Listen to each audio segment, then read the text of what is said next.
ศรัทธาในยามค่ำยามแรงวันหยุดวันเสาร์วันอาทิตย์ก็ในคลื่นของ96เมกะเฮิรตซ์นั่นเราจะอยู่ด้วยกันตั้งแต่5โมงปลายซะหน่อยไปถึง5โมงครึ่งหรือประมาณ5โมง40จนกว่าจะมีการลิงก์จากบนวัดพระธาตุในการทำวัดสวดมนต์ส่วนต่าง104ของวัดฝ่ายหินและต่าง CM77 จะอยู่ด้วยกันถึง6โมงเนอะ1ชั่วโมงเต็มเพราะฉะนั้นก็แจ้งญาติโยมต่างหลายว่าติดตามรับฟังกันโดยเฉพาะวันนี้ต่างคลื่น 104.50 วัดฝ่ายหินรับแจ้งจากท่านเจ้าผู้อำนวยการพระครูสมุวิศวัตรวรกิโจก็จะบรรจุเข้าพังรายการวันเสาร์วันอาทิตย์เช่นเดียวกันแต่คือเวลา1ชั่วโมงตั้งแต่5โมงไปจนถึง6โมงส่วนต่าง96เท่านั้นก็มีเวลาปะกันประมาณเกื่งชั่วโมงปลายก็แจ้งคือ FC แฟนรายการได้รับทราบโดยทั่วกันเนอะเริ่มตั้งแต่วันอาทิตย์นี้เป็นต้นไปก็ก่อนที่จะจะจะจาอย่างนั้นเพราะเวลามีน้อยก็เข้าสู่สาระเรื่องราวต่างๆตามชื่อรายการเฮียก่อนเนาะเพราะว่าเวลาโดยเฉพาะตัง96มันมีน้อยก็เดี๋ยวเราก็ค่อยไปปะกันตัง104ต่อแฮมครึ่งชั่วโมงหลังแต่ว่าได้นำเอาเรื่องราวของตาแหลวมามาจากคือญาติโยมทั้งหลายตาแหลวคือสิ่งที่เป็นวัตถุจะว่าเป็นวัตถุยึดเหนี่ยวทั้งจิตใจวัตถุมงคลก็ว่าได้เพราะว่าเป็นสิ่งที่บรรพชนบรรพบุรุษเฮาได้สรรสร้างได้นำมาเพื่อเป็นขวัญเป็นกำลังใจยามเมื่อมีพิธีกรรมต่างๆอาทิสืบชะตาบ้านชะตาเมืองส่งเคราะห์ส่งนามบ้านเมืองตลอดจนพิธีกรรมสังฆะบ้านจองหรือพิธีกรรมพุทธาภิเษกแม้กระทั่งฟังเทศมหาจารย์ก็มีอันนี้ที่เราได้หันมาแต่เราจะบอกว่ามันมีที่มาที่ไปเป็นจะได้ตุลุงก็ได้นำเอามาเล่าขานมาเล่าเล่าจ๋าคือกับบ่ออกไม่ออกศรัทธาได้รับรู้ได้รับทราบกันว่าเรื่องราวที่มาที่ไปมันเป็นจะได้แต่ว่าได้ไปคือได้รับทราบรับรู้เป็นอย่างกันไปละวันนี้ก็จะได้นำมาเสริมมาเติมแหมกรรมเพื่อคือสาธุชนญาติโยมเฮาได้รับฟังกันได้รับทราบกันเวลานี้เป็นเวลาที่อีป้อยแม่ก็คงจะเลิกการเลิกงานบางท่านก็อาจจะเนี่ยกินเนี่ยว่าทำสำรับกับเข้าที่บ้านที่จองแล้วก็ฟังรายการกันไปตัวเนาะเพื่อที่จะบ่ให้เสียเวลาได้ตึงสาระได้ตึงประโยชนะยาการงานกันไปตัวเองในเรื่องราวของตาแหล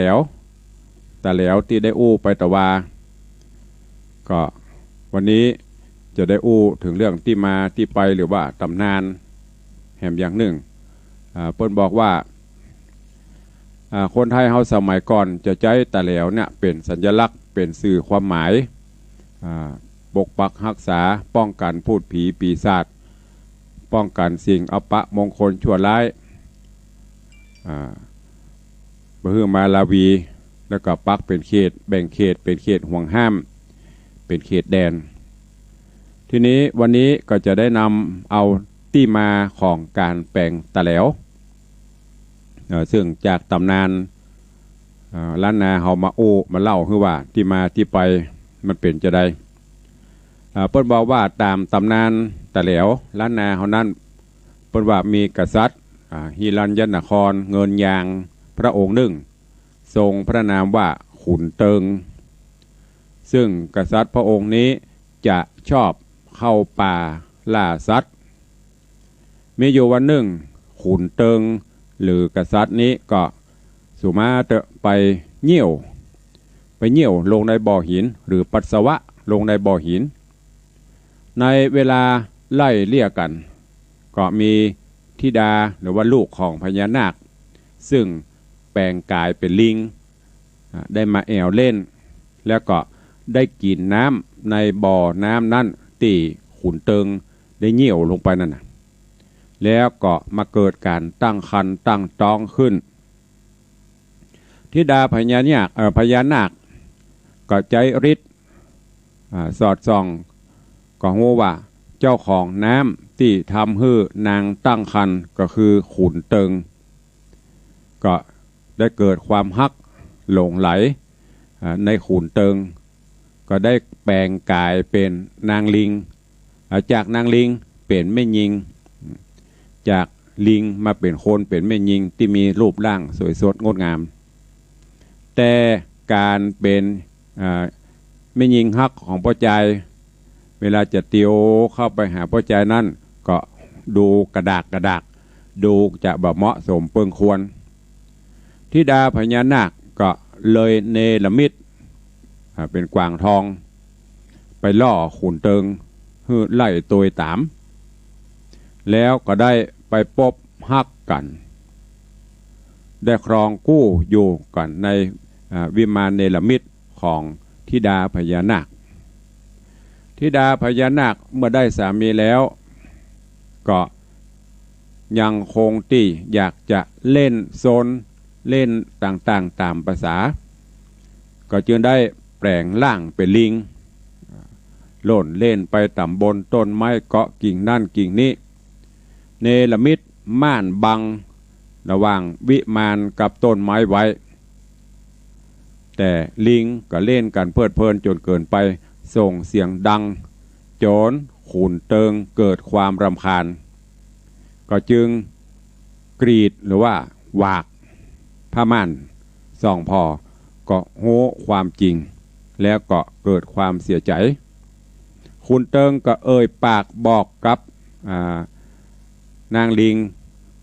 คือปิกบ้านปิกเมืองเหียเอ่ยปากบอกลากับนางลิงเลิกลากันคือนางปิกบ้านปิกเมืองเตอะนางลิงเข้าใจนางลิงเข้าใจว่าบ่ห้ามก็เลยรีดเอาลูกในท้องออก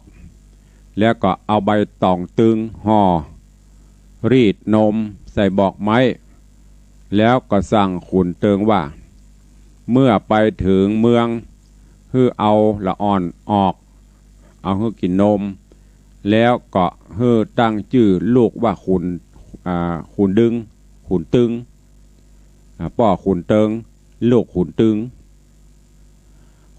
งเจริญวัยใหญ่ขึ้นมาอายุได้16 ปีก็ออกไปแอวป่าก็ไปพบไปปะ นางลิงที่แปลงผู้เป็นแม่เป็นมารดาโดยบังเอิญธิดาพญานาคก็ปาเอาลูกประใจไปหาพญานาคผู้เป็นตาเป็นป้าอุ้ยและตอนลาปิกลากลับพญานาคก็ทำขวัญสู่ขวัญหลานด้วยการฮื้อของวิเศษ2 สิ่งแรกก็คือหม้อแกงตองบ่ใจสิ่งที่2ของควักไข่แปลงเมือง อันนี้ปีได้หม้อแกงตองบ่ใจแล้วก็ของควักไข่แปลงเมืองหม้อแกงตองบ่ใจเพิ่นบอกว่าแค่นำไปตั้งบนเตาก็จะมีอาหารเลี้ยงคนนับหมื่นนับแสนอันนี้หม้อแกงของควักไข่แปลงเมืองอันนี้เพราะว่าถ้าเอาไปแขวนไปห้อยแล้วก็กวัดแกว่งจะบังเกิดเป็นบ้านเป็นเมืองระหว่างขุนเติงปิกจากเมืองขุนตึงระหว่างขุนตึงปิกมาเมืองก็จะใช้ตะขอวิเศษเนรมิตเมืองแล้วก็ใช้หม้อวิเศษเลี้ยงคนถึงบ้านถึงเมืองเมื่อขุนตึงเจริญใหญ่โตขึ้นสัตว์ป่าบริวารนางลิงก็ตามมาอาศัยอยู่ตัวเอง นับวันก็นักเข้าก็มาลูกกันกินแย่งกันกินกัดกินพืชให้ของเจ้าบ้านเจ้าเมืองขุนตึง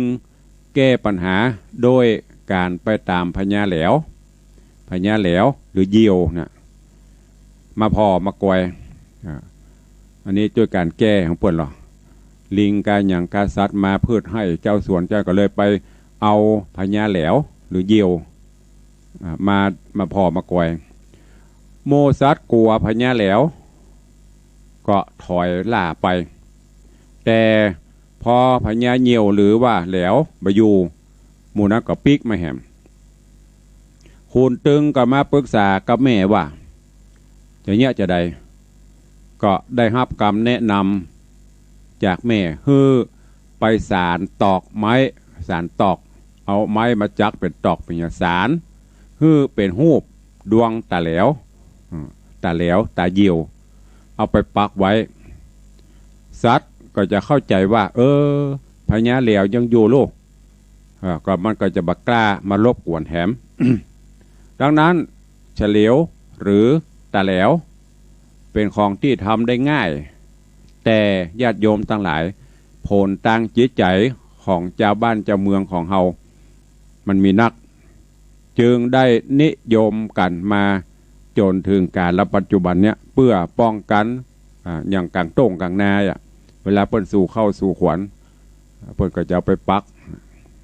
ป้องกันไล่นกไล่หนูไล่แมงรัฐบาลบ้านเมืองเขาป้องกันพูดผีปีศาจเหล่านี้เป็นต้นก็ใช้มาจนถึงการปัจจุบันนี้ส่วนตะขอวิเศษหรือหม้อวิเศษที่เนรมิตเมืองได้เนรมิตอาหารเลี้ยงคนถึงบ้านถึงเมืองได้อันนี้เป็นของสำหรับผู้ที่มีบุญญาบารมีสูงดังนั้นจึงบ่มีภัยได้ใจถึงจะมีคนแสวงหาก็ยังหาไม่ได้จึงบ่มีภัยคนไหนที่จะนำมาใช้จนกระทั่งการและปัจจุบันนี้อันนี้คือเรื่องราวของตาแหลวที่ตุลุงได้นำมาอู้มาจ่าฮื้อพอออกไม่ออกศรัทธานาบุญทั้งหลายถึงแม้นจะเป็นของน้อยๆแต่มากโดยคุณค่าต่างจิตต่างใจตาแหลวค่าเขียวนะ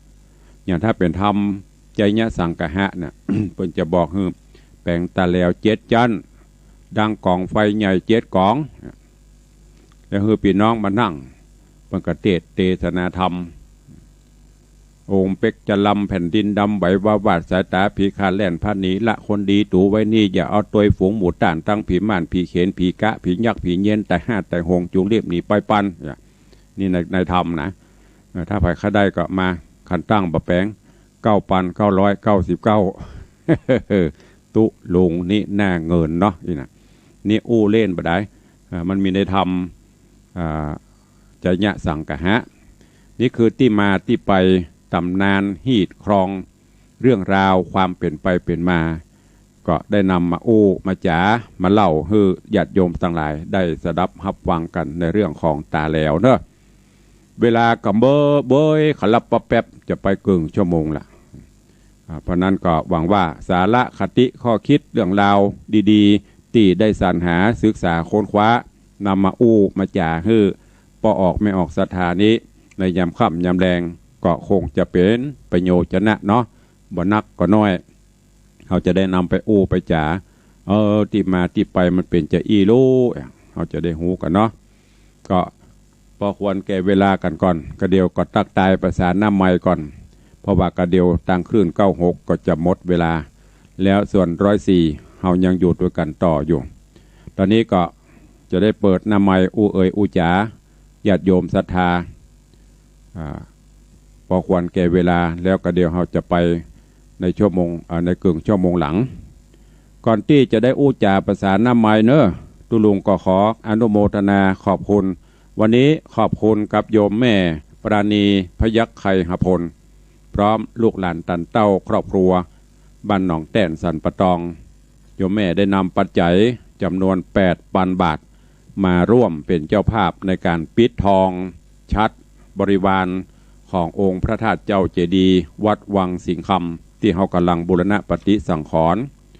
นอกจากนั้นอนุโมทนาบุญขอบคุณกับโยมแม่จันดีวิสุทธินันท์บ้านเจดีย์แม่ครัวพร้อมลูกหลานตันเต้าเนอะโยมแม่จันดีก็ได้ร่วมเป็นเจ้าภาพปิดทองซ่อมแซมปิดทองชัดบริวารแถม1 องค์เป็นจำนวนเงิน 8,000 บาทก่อนนั้นก็หอมมาละ2,000ก็รวมเป็น11,000ของแม่ประณีวันก่อนนั้นหอมมาละ3,000รวมก็เป็น11,000เนอะอนุโมทนาบุญขอบคุณตัวเองขอบคุณกับโยมสนั่นโยมเตรียมชัยคุณาบ้านแม่ข่าวอันนี้ก็ร่วมโมทนาบุญในการปิดทองในการบูรณะพระธาตุเจ้าเจดีย์และปิดทอง 1,000 บาทอนุโมทนาบุญขอบคุณกับโยมพี่หมอมัทนามพันธ์พร้อมครอบครัวร่วมโมทนาบุญ 1,000 บาทนางสาวกาญจนาชัยพนัสร่วมโมทนาบุญ200 บาทป่อวุฒิชัยแม่เตรียมตาสมณะคอกหมูป่าร่วมโมทนาบุญ500 บาทเนอะอันนี้ตามโครงการบูรณะปฏิสังขรณ์ปิดทองหลวงป่อพระเจ้าตันใจและภาริยสงฆ์อันมีครูบาเจ้าสินธรรมศรีวิจัยแล้วก็บูรณะปฏิสังขรณ์หุ้มทองจังโกและทำยอดฉัตรปรียอดฉัตรทองคำเขาจะทำด้วยทองคำจะได้ตะใดนั่นสุดแล้วแต่ผู้มีบุญร่วมบุญกันใครจะห่วมก็ได้เนอะยอดฉัตรเจดีย์ของวัดวังสิงคำตูมยอดบนสุดนะจะได้ทำเป็นทองคำตอนนี้ก็มีผู้มีบุญก็คือโยมธนวัฒน์โยมทัศพิชาสุสิงคำซึ่งเป็นเจ้าภาพเจ้าสถาเก้าบริจาคมาตือมดตือมวลกัน700,000ละแล้วก็รับเป็นเจ้าภาพทองคำแหม1 บาทแล้วก็ตุลุงไหนพระครูวิสิตศรีลาภรณ์ตุลุงในวังแถม1 บาทใครจะห่วมก็ห่วมได้เนอะเอาเปิดหน้าไม้อุจากันได้ณเวลานี้ใครจะจะตัวตุลุงเข้ามาได้0817836540 เข้ามาได้ท่านอาจารย์พระครูสมุวิศวัตลิงเข้ามาวันนี้คลื่น 98.75 วัดห้วยตองซักก็ลิงสัญญาณตุลุงในวังตัวกราบขอบพระคุณงามๆกับท่านผู้อำนวยการเนอะว่าสถานีใดจะลิงไปก็ได้เนอะโดยมีแม่คายลักของวัดไฟหินเฮาลิงกันไปฟังกันหลายก็จะได้สาระประโยชน์ขอบพระคุณท่านผู้อำนวยการสถานีวิทยุวัดห้วยตองซักตัวติดลิงเนอะใครจะโดยตุลุงมีก่อ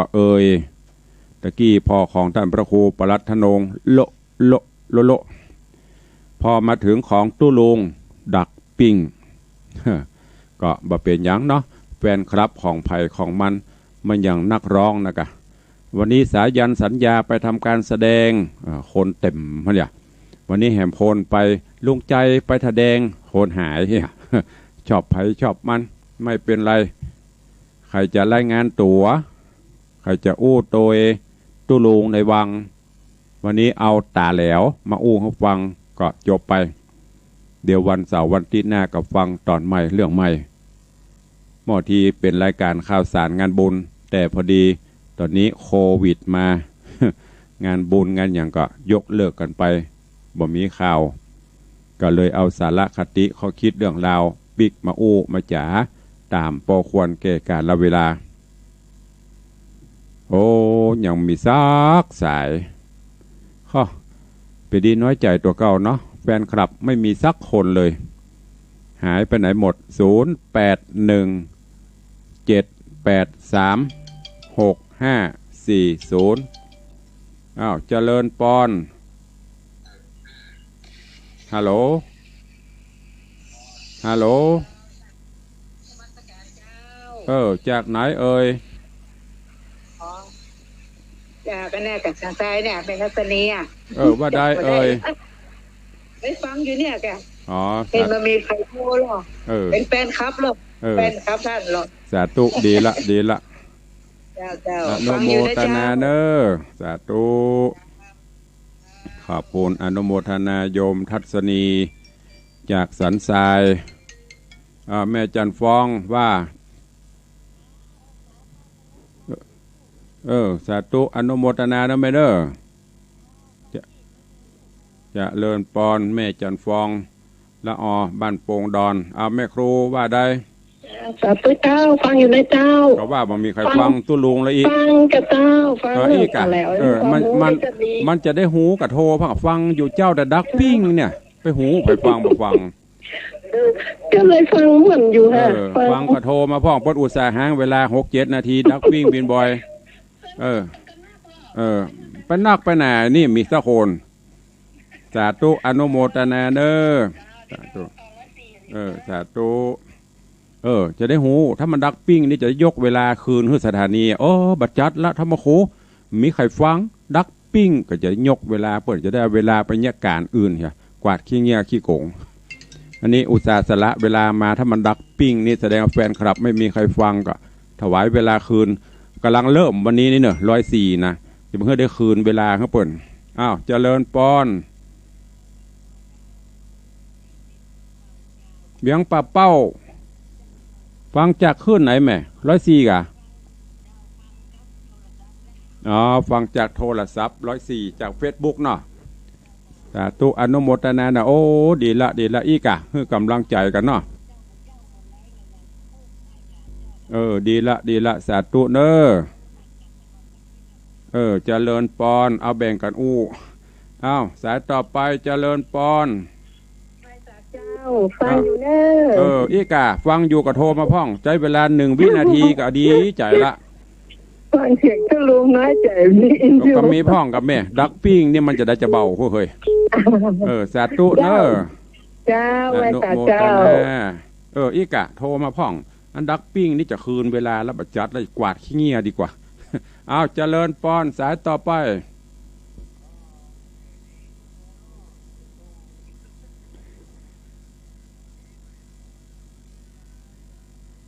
อย่างก็หายประดุดว่าได้ก็ฮัลโหลฟังอยู่เนอะฟังอยู่โทรมาเนี่ยอันเนี้ยฟังเตอันนี้นะฟังตั้งวันแต่บ่เคยโทรไปหาตู้ลุงเนี่ยอยู่มึงเปล่าให้นะเจ้ากะจะได้หูว่าที่ไหนพ่องดักปิ้งเนี่ยมันเป็นม่วนฟังตั้งวันต้องมาไล่สถานีไปไหนสาธุอนุโมทนาเจ้าอยู่มึงเปล่าปอนกะซึ่งใจดีใจโทสายต่อไปเจริญปอนสาเจ้าตู้ลุงยมแม่บุญพินบุญพินอัมพดกะ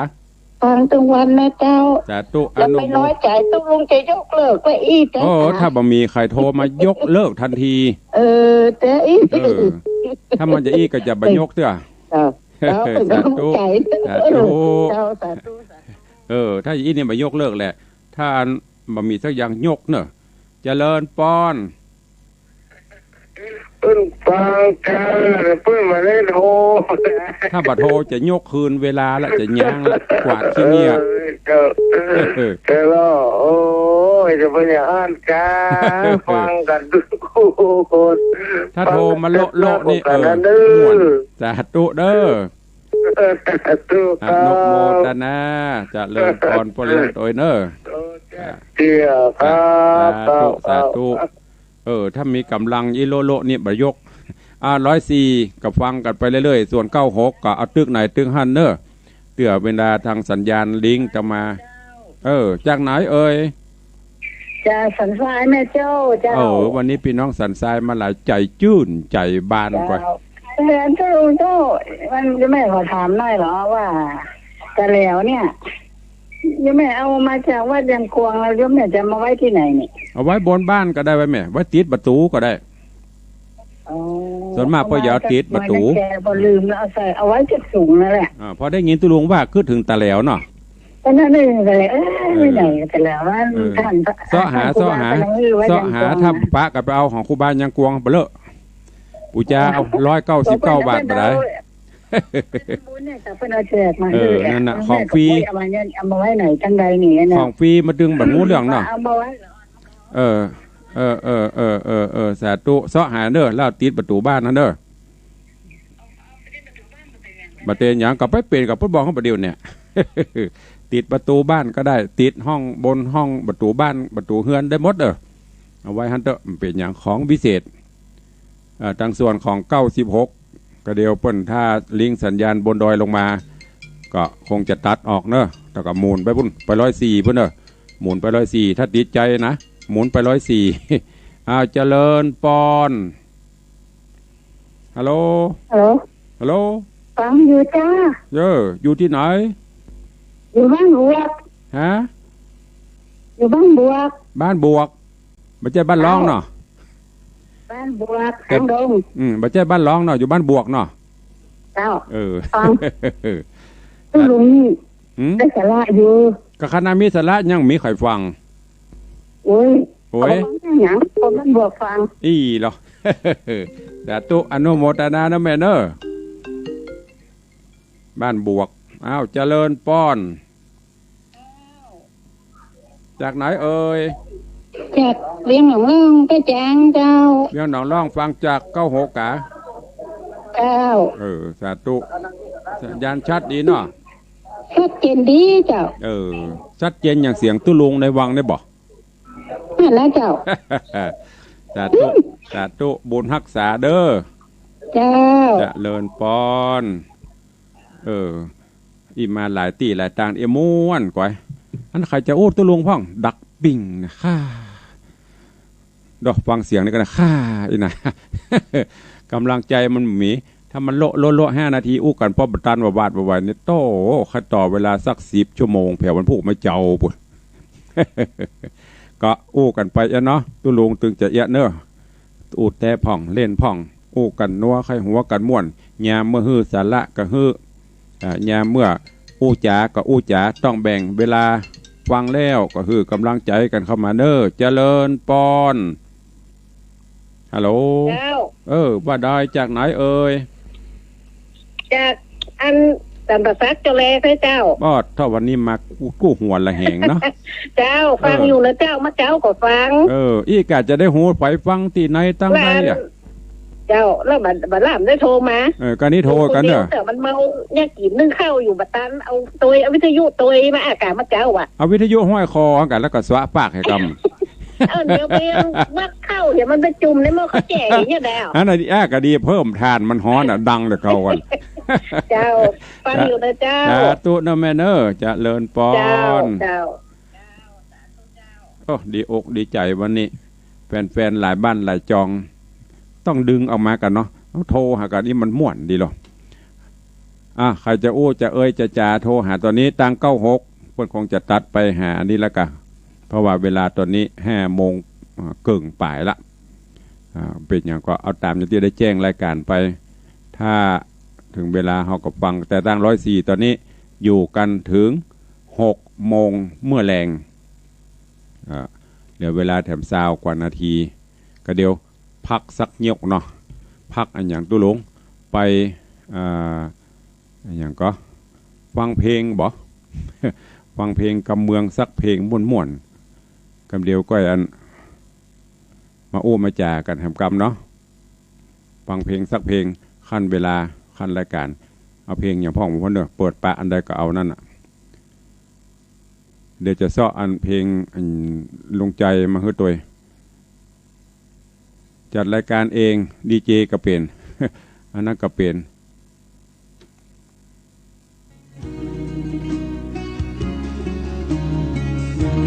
ฟังกุหลาบเบี่ยงพิง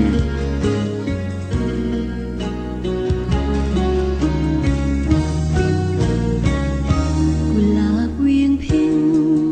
ดอกนี้บ่มีเจ้าของเพิ่งแรกแย้มบ่มีไผจองเป็นเจ้าของครองใจเด็ดดมส่งกลิ่นอบอุ่นยั่วยวนหัวใจไปตามสายลมปั่นทั่วแคว้นแดนไทยหมายชม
ยังบ่มีผู้ใดไหนเลยมาล้อมเล้า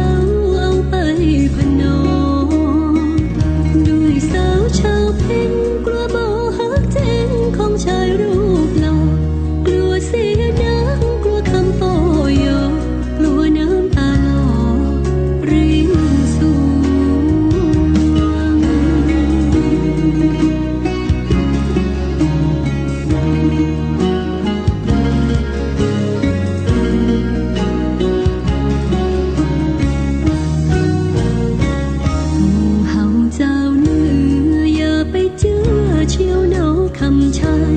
เดี๋ยวจะต้องเจ็บช้ำใจตายปั้นเมืองใต้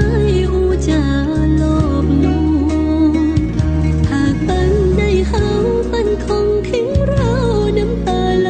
ร่วงหากหลงลมคงโดนหลอกลวงช้ำสูงมันดังบัวบาน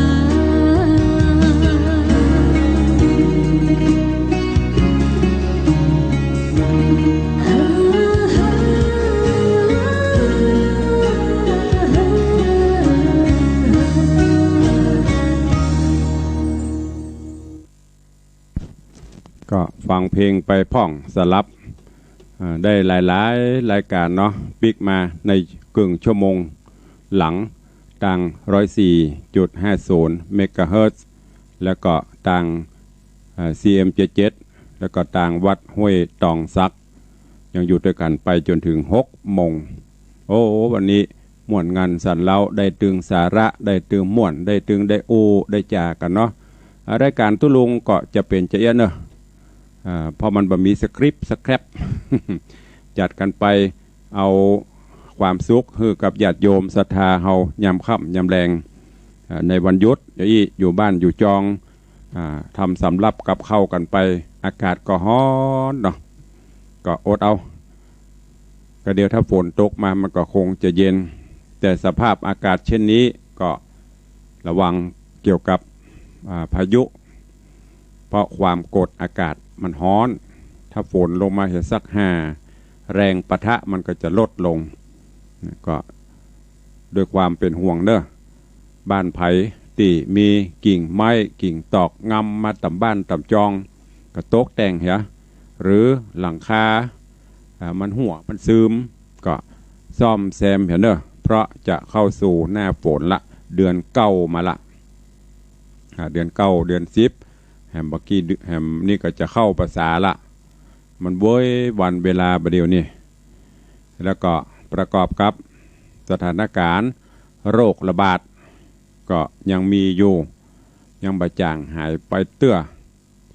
เพราะฉะนั้นช่วงนี้ก็ดูแลสุขภาพร่างกายกันอีป่อยแม่เฮาจะไปประมาทเตื้อแล้วก็เปิ้นฮื้อไปลงทะเบียนเพื่อฉีดวัคซีนก็ไปเห็นเนอะไปเตอะไม่ต้องกลัวละเพราะจะได้ก็ถึงได้ฉีดกลัวก็ได้ฉีดบ่กลัวก็ถึงได้ฉีดเป็นก็ตาย บ่เป็นก็ตายอย่างที่ลุงว่าน่ะแต่เจ้าอสมเปิ้นมาลงทะเบียนตู้ลุงก่อนลงไปปุ่นล่ะปุ่นจะได้คิวฉีดเป็นบัดเดือนกรกฎาคมกะไม่ใช่ลงบัดเดียวได้ฉีดบัดเดียวนะลงไปเปิ้นจะไปจัดสรรตามเลทของเปิ้นที่เปิ้นได้รับยามาฉีดกลุ่มในก่อนจะได้ก่อนลงทะเบียนเห็นเด้อบ่ถ้ากลัวละเพราะที่เปิ้นบอกมาก็น่าคิดถ้าบ่ฉีดหรือบ่ได้เพิ่นเป็นวาระแห่งชาติถ้าบ่ไปฉีดหมดเขตสิ้นเดือนนี้อันนี้ตามที่เปิ้นส่งไลน์กันมาเด้อจะเท็จจริงแค่ไหนหัวเป็นข่าวที่เปิ้นส่งกันมานะเปิ้นประกาศเป็นวาระแห่งชาติถ้าเปิ้นเฮอไปลงทะเบียนเฮาบ่ลงก็ถือว่าเฮาสละสิทธิ์ถ้าหากว่าเปิ้นฉีดกันตัวบ้านตัวเมืองบ่เป็นหยังใครปิกมาฉีดอันนั้นต้องเสียเงินคนเดียวเสี่ยงสตางค์คนเดียวเข็มละ1,500แล้วก็ในกรณีที่เฮาบ่ฉีดเกิดข้อหามยามซวยไปติดมาก็จะต้องจ่ายค่ารักษาพยาบาลเองโดยรัฐเปิ้นบ่จ่ายเนอะ แต่ในถ้าฉีดไปแล้ว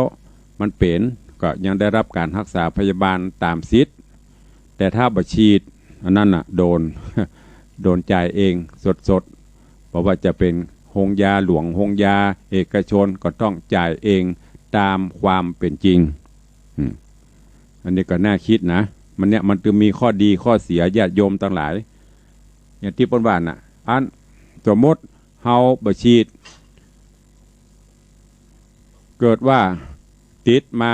เป็นมาถึงขั้นตายตุเจ้ากับบหันพี่น้องกับบปะไปคนเดียวเปลี่ยวเอกายัดเข้าเต๋าเผาอย่างเดียวถ้าฉีดแล้วมันตายเพราะฉีดกับยาก็ยังจะได้กล้าป่วยการยังจะได้มีพี่น้องมาหาอยู่เนี่ยข้อดีข้อเสียของมันเพราะฉะนั้นฉีดดีกว่าไม่ฉีดลงไปเตอะเนาะถ้ามันถึงเวลามาละถึงกำหนดการที่จะต้องเข้าลง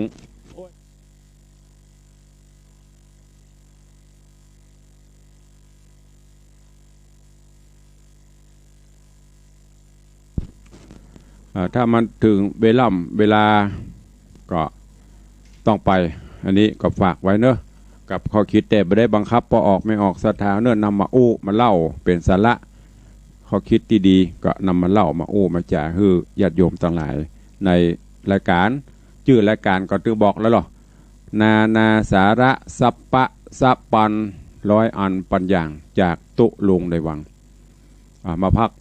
ฟังเพลงกันแถมซักเพลงเนาะก็เดียวก็ช่วงใต้รายการช่วงหลังรายการนี้ก็ฟังเพลงไปป้องสลับใครเครียดเนี่ยกินเนี่ยว่าไปตัวฟังเพลงม่วนๆไปตัว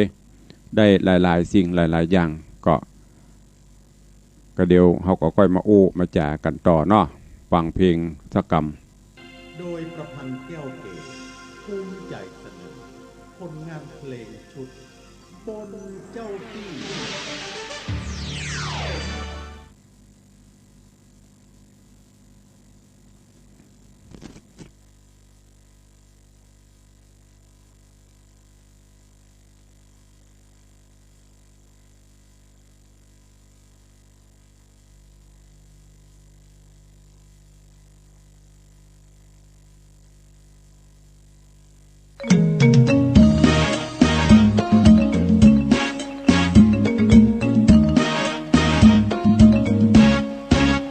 เกษตรกรบ่แน่บ่นอนบืดหายบืดดีพืชผลเฮามีบางครั้งบางทีราคาบ่แพงมันจ้างพลิกแพลงบางครั้งจัดแปลงของขายบ่มีจำเป็นต้องบนเจ้าที่บางทีปีนี้อาจแพงโอ้ลุงไอ้อย่างนั่งแปลงหน้าอย่างเหรียญ5รุ่นเก่าทุกใจอย่างล้ำเลือโอ้ยก็จะเรื่องไอ้ยังแถมมาบัดแชมเงินทองน่ะกะบ่ฮู้จะไปเปิ้งไผ่นะบะก็มาอุ่นใจลิ้นจีลุงฮะเนาะปีแล้วกันหน่วยบันดก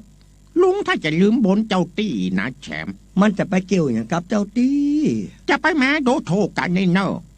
ขนาดกินข้าวเปิ้งยังใช่เจ้าตี้ลุงจะไปบนเจ้าตี้ก่อนนี่ไปนี่จะไปมาใกล้ลุงนี่อ๋อเดี๋ยวผมไปทุกคน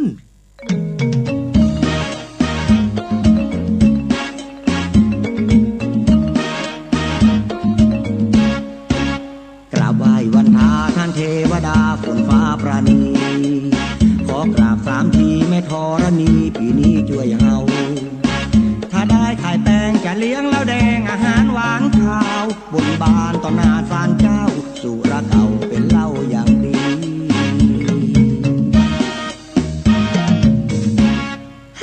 มึงจะไปมาปากนักนี่เนอะบัดแชมนี่ลุงจะเริ่มทำพิธีบนเจ้าตี้แล้วนี่ฮัลโหลสวัสดีเจ้าตี้ อ้าวไวฉาเนาะเจ้าตี้เจ้าแดงเจ้าฝนแทงหาเจ้าฟ้าแทงฉีผีต้งผีนาผีตกออกใจหนเหนือมีตั้งเชื่อต้งเชื่อนาและเตียวต้งเตียวนาเนี่ยลุงหมวกตรงหมวกนาลุงเบาด้วยกะแกมึงจะไปปากโอ้ยข้าก็ขอบนบานฉันกล่าวไว้เนาะปี ปีนี้ขอฮื้อขายลิ้นจีได้เงิน200,000 250,000อีเจ้าเนาะได้300,000ช่ำดีเนาะเจ้าตี ข้าจะเลี้ยงเหล้าไหไก่กู้หัวหมู2 หัวเหล้าแดง2 ขวด ขอให้ได้แต่ชมอย่างที่บักบนหนไว้เนี่ยเนาะก็จะไปแล้วนะ ไปเนอะบายบายเจ้าตี้ เจอกันใหม่เนอะ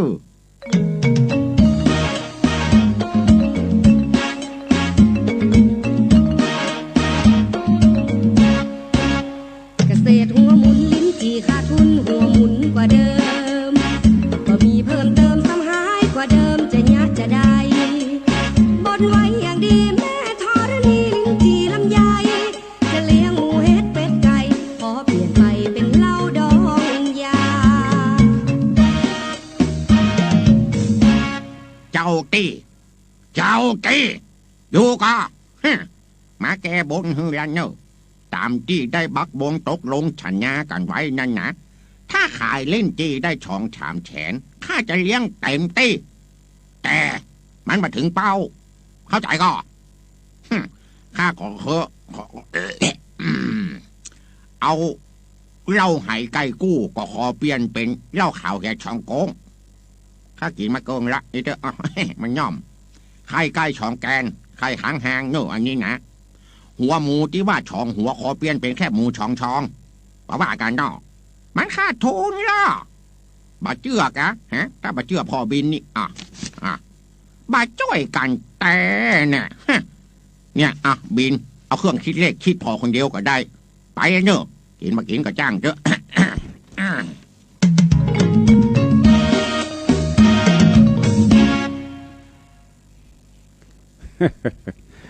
ฟังไปกับม่วนไปเนาะคลายเครียดคลายเหงายามค่ำยามแรงวันนี้ก็คงจะมีผู้โชคดี ผู้โชคดีก็คงจะมีหลายท่านผู้เงียบเหงาก็คงจะมีหลายคนอย่างตุลุง1-4 จากตีบนเหล้าไหไก่กุ้งถ้าจะเหลือแค่หมู2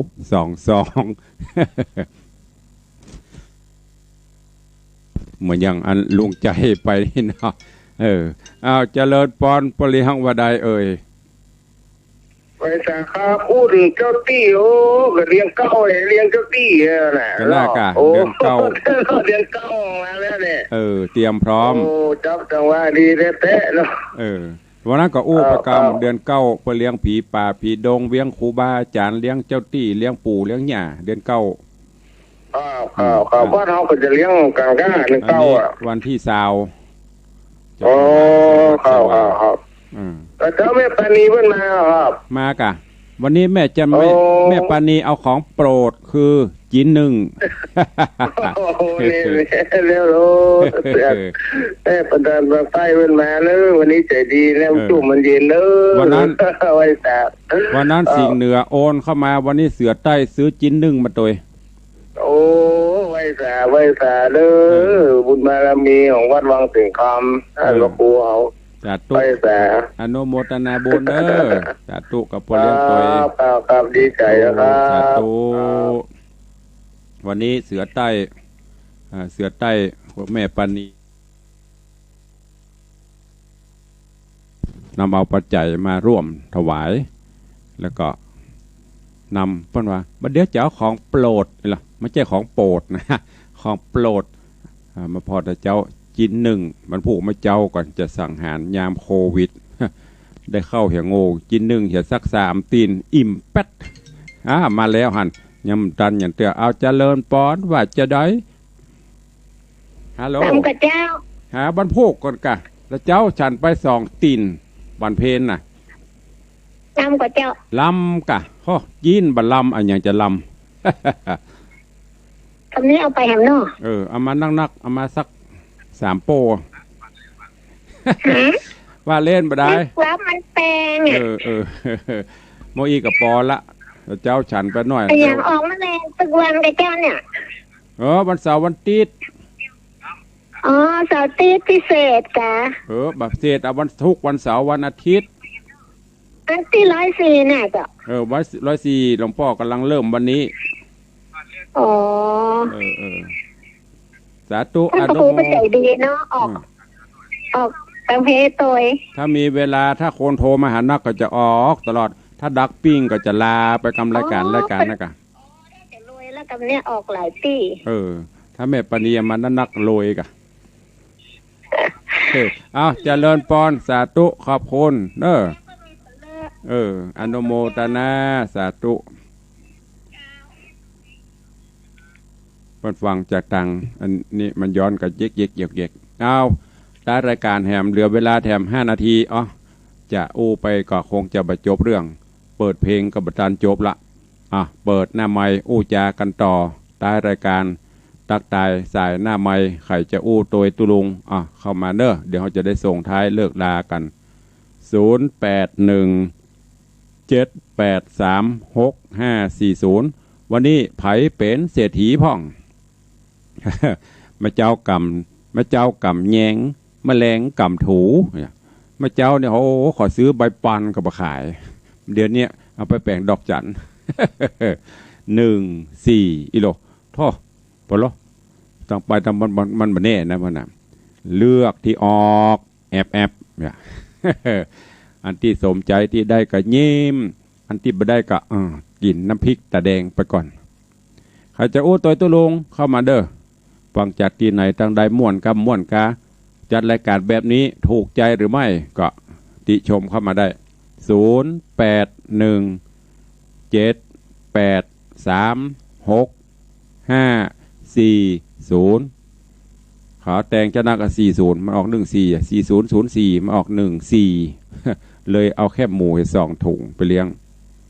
ตะกี้ปเลี้ยงส่งหรือว่าปเลี้ยงธนวัฒน์ว่าเดินเก้าปเลี้ยงจตีแม่นละเนอลวดย้ำเตือนอันนี้เป็นฮีดอย่ารีดประเพณีวันนั้นตุลุงก็อู้ไปกรรมละเกี่ยวกับประเพณีการเลี้ยงดงเลี้ยงปู่ผีหญ้าเดือนเก้านั่นเป็นจานฮีดหอยบ้านเฮาเพื่อจะไปเก็บไปบอกกันตระกูลใครตระกูลมัน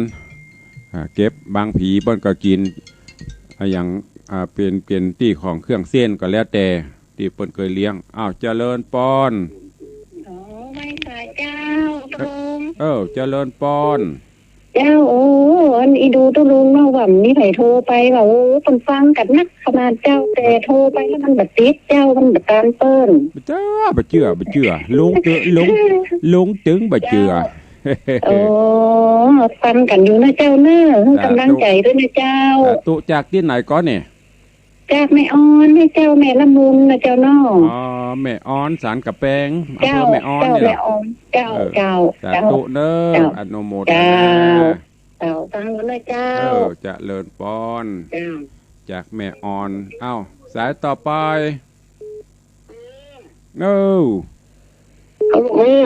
ว่า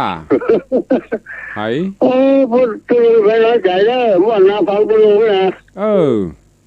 สบายใจดีพ่อมึงจากบ้านสมตอมเมืองกลางบ้านอย่างก่อสมตอมเมืองกลางจงเมืองกลางจอมตองเวียงกลางฟังจากขึ้นวัดอันนี้กะห้วยตองซักกะครับโมทนาสาธุเนอฟังลุงเนี่ยตุลุงชื่อชื่อคือตุลุงเนาะสาธุเนออนุโมทนาว่าสาตุลุงเนอสาธุจากจอมตองฟังจากสถานีวัดห้วยตองซักอีกจื่นใจยำแรงที่ไหนก็โทรเข้ามาแจ้งผลการรับฟังเจริญปอนฮัลโหลว่าสวัสดีครับจากไหนเอ่ยจากสันปะตองต่อวันนี้มันแรงยำแดงสันปะตองไม่วางหอดมันนักเฮ้ยชุดยอดสายใต้จัดไปวันนี้ล่ะบัดทีมันวันเสาร์วันตีดดักปิ้งวันไหนวะวันเสาร์กับวันพุธวันนี้ยำแดงวัดห้วยตองซักเนาะครับผมสาธุขอบคุณตามผอสวัสดีครับโดยเนอเจริญปอนสัญญาณชัดดีเนาะครับผมชัดแจ๋วสาธุเนอบุญรักษานอนหลับฝันดี